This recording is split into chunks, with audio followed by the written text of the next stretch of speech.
Southeastern Louisiana University. Oh my goodness, I am so grateful to everybody there. It was the best time and really helped me in so many ways.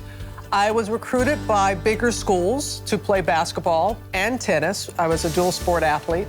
And it was one of those things, I'm looking around, I'm like, this feels like home to me. It was smaller, it was a little bit closer to home.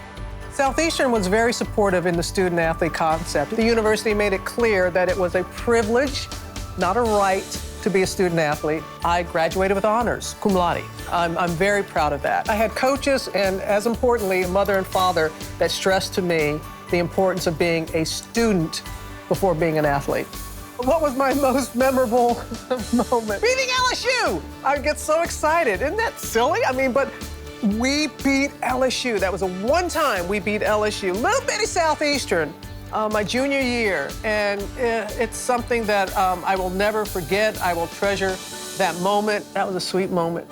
I'm so grateful that being a student athlete helped me be where I am right now. And that's why I was always so adamant about women having the same opportunities to participate in sports, because I'm telling you, if you talk to men from the 30s, 40s, 50s, and they went on to be successful running, Fortune 500 companies, and they would go and tell you that they played sports and they used those same attributes to be successful in the business world. And I feel that I have done the same thing, that I have transitioned from being a student athlete to being an athlete to being what people perceive to be successful in my field of broadcasting. There's not one doggone thing I'd change. Now, this is someone saying this who's gone through cancer twice. I'm an athlete. I took my fight public because I'm an athlete. I'm an athlete at heart. I'm not scared. I wanted to show people that even if you're shaking in your boots, and there are many times that when I would take a shot, I was shaking, but I took the shot. And I wanted the people to know that even though I was very fearful of what was going to happen, that I was going to make it a teachable moment. I absolutely approached it with the same tenacity that I did when I stepped out on the basketball court. Because I had such a great experience at Southeastern, makes me want to go back on campuses, and I speak quite frequently at commencement. To be back on campus, talking to the students and the student athletes, because I like to feel that I'm a symbol of the good that it can bring into your life.